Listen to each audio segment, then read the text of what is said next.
Oklahoma caught your attention, more specifically Tulsa, Oklahoma, and your thoughts, tractors and tumbleweeds? Let me show you the Tulsa that you don't expect.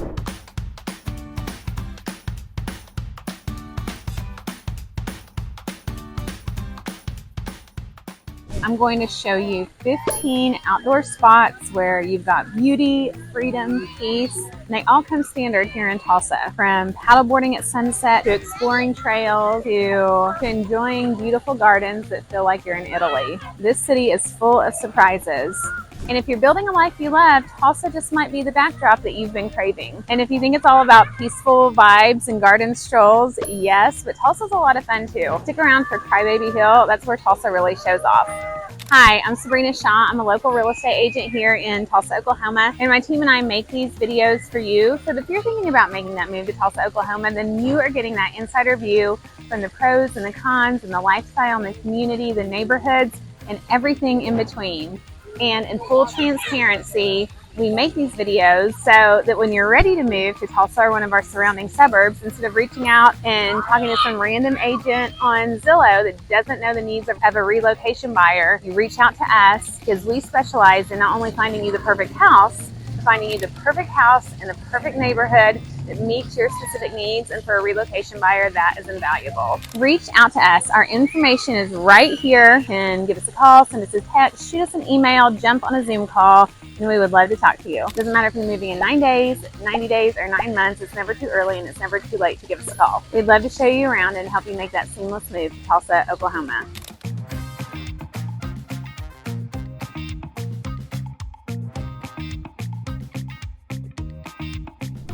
Philbrook Museum Gardens is one of Tulsa's most iconic garden escapes. It feels more like Northern Italy because it's inspired by the gardens at Villa Lante in Northern Italy. So it combines this Italian, English, and French garden feel. Locals will come here for photo shoots, movie nights in the summer. There's story time, meditation, you have cocktails, yoga, you can enjoy the slow weekend strolls like going through, the outside gardens, going into the museum. And interestingly, this was originally built as a home for oil tycoon Wade Phillips and his family in 1927.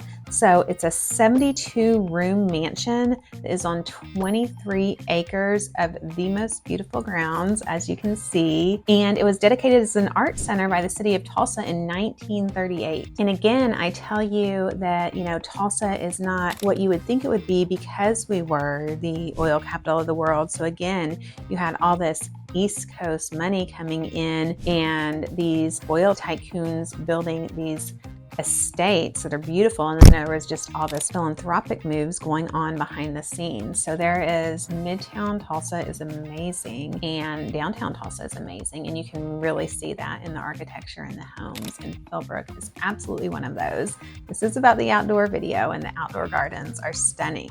But at the museum, and I would definitely recommend getting a membership there because they have all kinds of fun things. Progressive dinners, there's always something going on. You have 8,500 works of art. You've got manicured paths. The gardens are absolutely stunning. Like, it is truly a dream. They've got this rolling hill, adults, kids, you can roll down. It's gorgeous. Like, you would love to be outside and hang out. This Friday, they've started sushi and samurai. So if you're a member, it's a $5 fee on Friday evenings. And Chimera Cafe, which I definitely recommend in downtown Tulsa, they bring sushi, and there's live music, there's beer, wine, cocktails, non-alcoholic beverages, but just so fun. Woodward Park is another fantastic area. I'm telling you guys, our green spaces are to die for. You have Old Tulsa charm, you've got color. It's one of those places that kids would take field trips to. You would take prom pictures there. It's so low key. The squirrels are super chubby and they're a little too comfortable with people. You're not supposed to feed the animals, but those squirrels are getting fed. The absolute best time to go is in the spring when all the azaleas are blooming, like around Easter time. And oh my goodness, it's gorgeous. You're right in the middle of Tulsa, just a few minutes from downtown. Woodward Philbrook Park is 45 acres. It is magical. You have rock gardens with little bridges, lily ponds, fairy circles. Yes, you have fairy circles. The whole place is full of winding paths, little hidden nooks. Just kind of gives you that, like, it feels like you were made for like just slowing down and enjoying. And the rose garden here is unreal. You've got the stone terraces that are covered in thousands of blooming roses, and it really looks like something you would see in Europe. It's been here since the 1930s, and it's won all kinds of awards.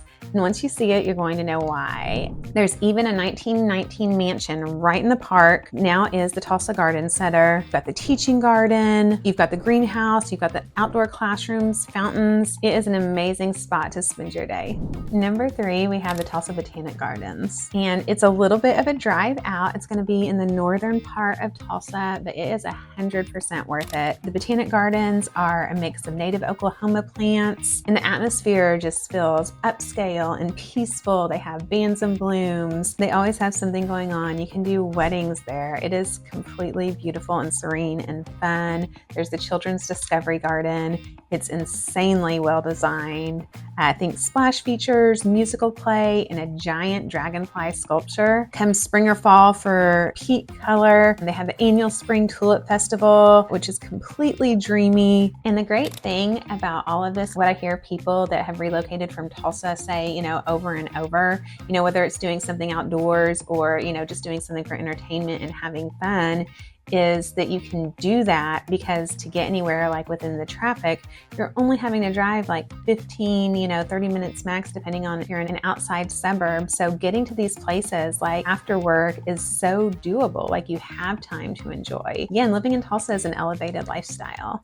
Okay, you have the Oxley Nature Center. Now that is tucked away inside of Mohawk Park, and Oxley is where Tulsa gets quiet. You've got trails, there's wetlands, you'll have deer, cranes, turtles, like all kinds of nature there. So you can go and you can totally do bird watching and hiking and things like that. Like wear your comfy shoes, go hiking, take your time. It's so enjoyable. Now I'm going to give you one neighborhood, but this is just like one neighborhood in many where people are enjoying the outdoors. So Midtown is definitely your very lifestyle, walkable neighborhood. You still really need a vehicle. Even in the suburbs, people are walking all around the neighborhoods. But Midtown, you can kind of intertwine a little bit more trails, like River Parks trails, than you can in some of the outer suburbs, although you can still do that. But so Swan Lake is one of the historic districts, one of the historic neighborhoods in Tulsa. So just a hyper little local gym in Midtown,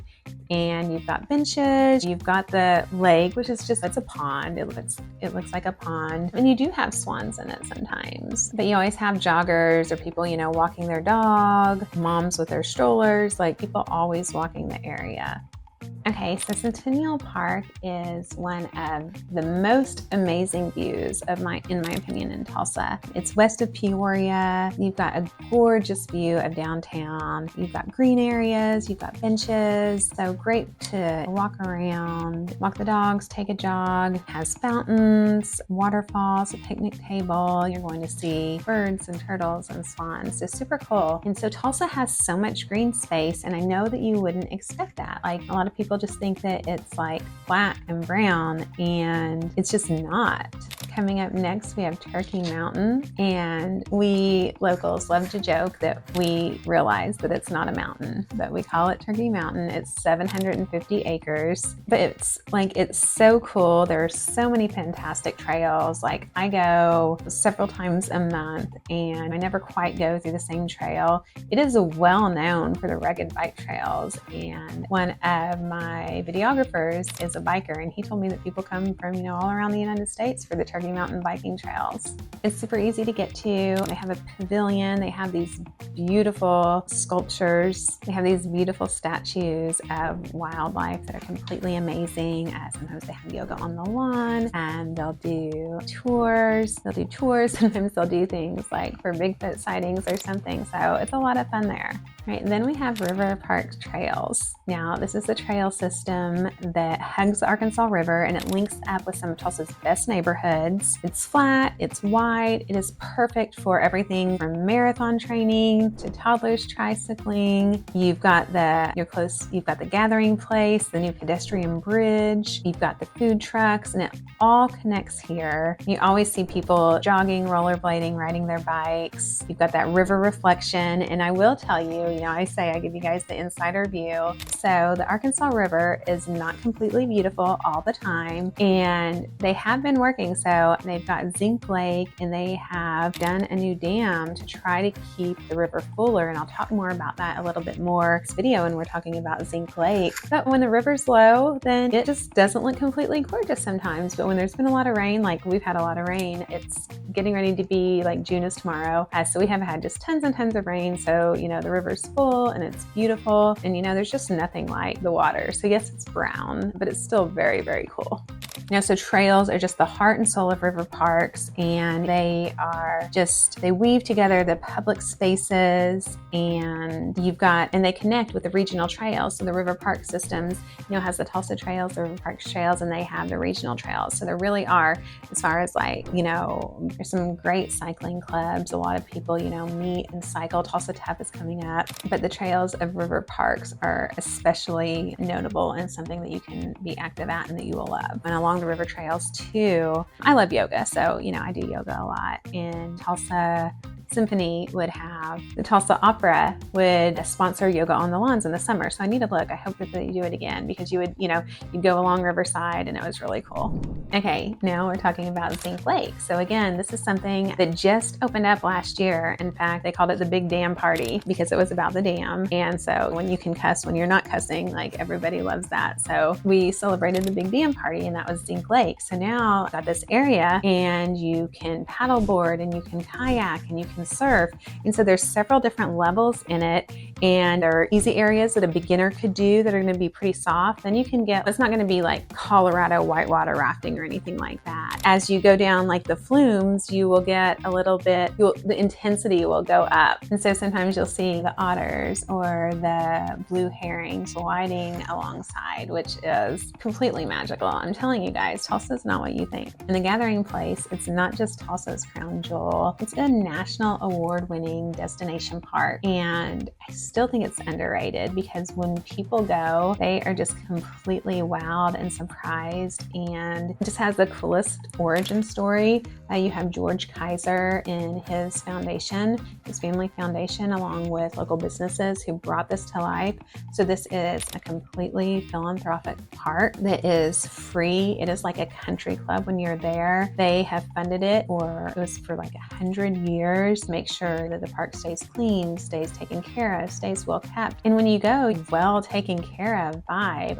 Sometimes I'll go on days when I'm not out showing houses, I'm at a work day, and sometimes I'll go to the lodge and work remotely, and because they have these beautiful windows the wood furniture, everything is completely amazing and stunning in it. And I was there in early morning, and I saw the workers wiping off the dew on the seats. So thoughtful, and people are really nice, and the gathering place completely encompasses Tulsa's spirit. But for the kids, so you have these adventure playgrounds, with these magical playgrounds that have these animals that are just 20, 50 feet or something. I'm not sure the exact feet, but they're you can just see them, and they're so tall. They have suspension bridges. It is a dream playground. And then you can walk the paths, and there's so much walking that you can do. And then it's just beautiful. You have the pond, and you can kayak. They have splash zones. You can get ice cream, coffee. They've got burgers, beer, outdoor reading rooms, completely cool. You have to go. You've got Hunter Park in South Tulsa. Families love this park. You've got a paved walking loop. You've got 2 dog park areas, one for big dogs, one for smaller dogs. You've got a shaded playground. It's 71 acres. You've got trails, pond, little doggy drinking fountains. You've got a dog rinse area. You've got basketball goals, disc golf. So another super great park in South Tulsa.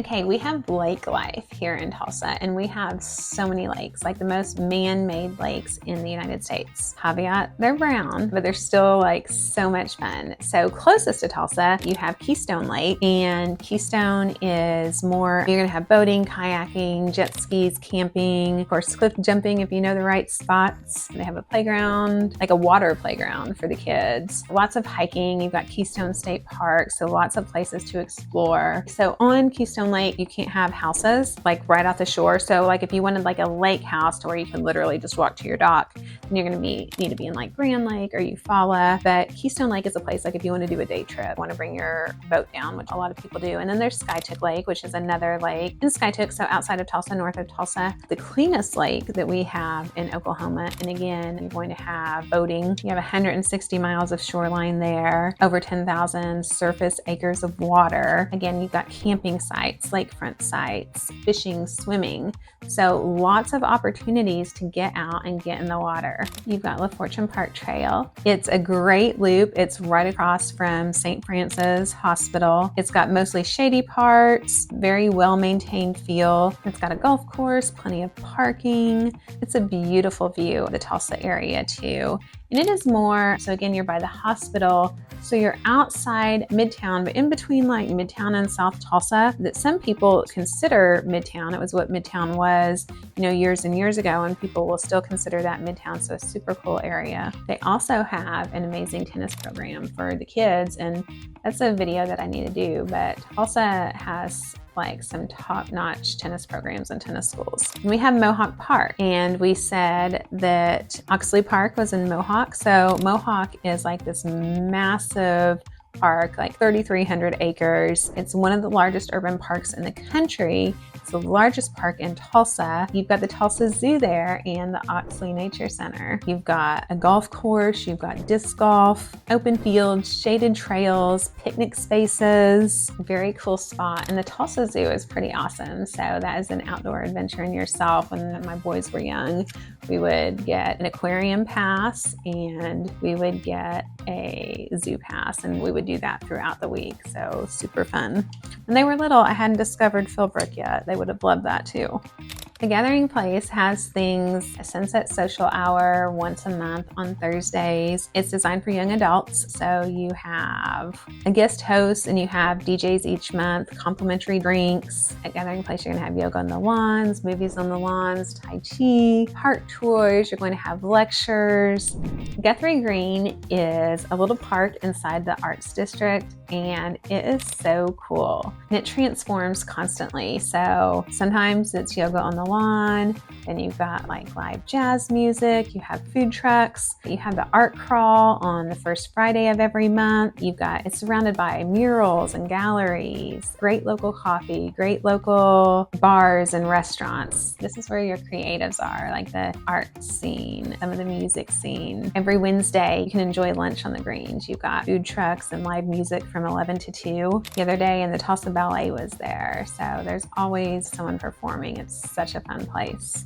You've got the River West Festival Park, and the Riverside Park is like Tulsa's go-to for festivals. You've got Oktoberfest, which is one of the best Oktoberfest in the world. Look it up. It's so fun. 4th of July fireworks, food truck rallies, a lot of river fun for sure. It's on the west bank of the Arkansas River, about 15 acres of open space. Very enjoyable. All right, now this isn't actually an outdoor space, but it kind of is. One of the questions that I get asked a lot is if we have farmers markets. And there are farmers markets in almost every suburb, but our largest farmers market is Tulsa's Farmers Market. It's in the Kendall-Whittier area. It is basically year-round now, and it's on Wednesdays and Saturdays. You're going to have options, source fruits, vegetables, meats, plants. Again, they have yoga, they'll have music. So very cool part, Tulsa, that has like the greatest farmers market. Now, this is just something you can do once a year, but I want to tell you, like, there's outdoor stuff to do. Like, Tulsa is so cool in itself. So one of Tulsa's coolest events is Tulsa Tap, and people come from all over the country even all over the world, because there are people that participate in Tulsa Tough that are not from the United States. So it's super cool. And the race itself is super intense, and it can be like 27 miles, for amateurs, to 107 miles in downtown Tulsa. So it is alive and it is fun. And I mean, you just have people going there and the energy is so high, and it is so exciting to watch the bikers race through when they're in one of the aspects of the race. And there's entertainment going on all around because people are in Tulsa. They're flocking to Tulsa to see. People are, they're in downtown. They're enjoying everything because great entertainment, and it's fun, and it's this really cool high vibe event that we love. St. Francis sponsors it, which we have, people worry about Tulsa, people worry about healthcare. So we have some of the top hospitals. So Tulsa definitely has healthcare in the Oklahoma area. Tulsa has some of the top hospitals. So if you ever visit or you're moving here, you have got to experience Tulsa Tough. It is intense, it's exciting. And on the last day, it connects with Crybaby Hill. So Crybaby Hill, you've got the legend, the chaos, the rite of passage. So Crybaby Hill is not just a spot on the map, it's a full-blown cultural event, part of Tulsa Tough. So it's the last day of Tulsa Tough. I don't know if you're wanting to go to watch the bikers because they are going up this massive hill, and it's so hard. It's the end of the race, which got its name, Crybaby Hill. One of the spectators, was handing somebody a doll and saying something about crying. So somehow the name stuck, like the news got a hold of it and the name stuck. But it's rough. But the spectators, you go out and there's dancing, there's cheering, there's chanting. These are brutal for the cyclists, and we're cheering them on. Kind of like Tour de France meets Mardi Gras meets backyard barbecue. And if you leave without smiling, you did not stay long enough. That is the perfect ending to the tour that proves that Tulsa isn't what you thought. It is completely better. Yes, it's peaceful. Yes, it's beautiful, but it's also surprisingly fun. So you have all this, and all this is a surprise, that it's peaceful and it's beautiful and it's fun, and the housing you can get is spectacular. Watch some of the videos that I do on how far your dollar can stretch. I make all these videos for you guys that are thinking about moving to the Tulsa, Oklahoma area, our fantastic surrounding suburbs. And when you see what you get in the Tulsa area, I haven't even touched on the suburbs as far as recreation, but also housing. Watch those videos because your dollar stretches far, your lifestyle is elevated, and Tulsa is a kind of pace that people fall in love with. There's all kinds of outdoor places that people love. I hope that was not the Tulsa that you were expecting. Tulsa is so full of surprises. It's full of gems. This is just the outdoor space. There's so much more to do, and I didn't even cover it all. So again, if you're thinking about making that move to Tulsa, Oklahoma, we make these videos for you. Watch this one about the best things of Tulsa. Watch our housing tours, watch our neighborhood videos. You can live an elevated lifestyle in Tulsa, Oklahoma, and that is what we are showing you. It doesn't matter if you're moving in 9 days, 90 days, or 9 months. It's never too early, and it's never too late to give us a call. Reach out to us. You'll talk to me. You'll talk to somebody on my team. Our information is in the description, and we'd love to show you around town.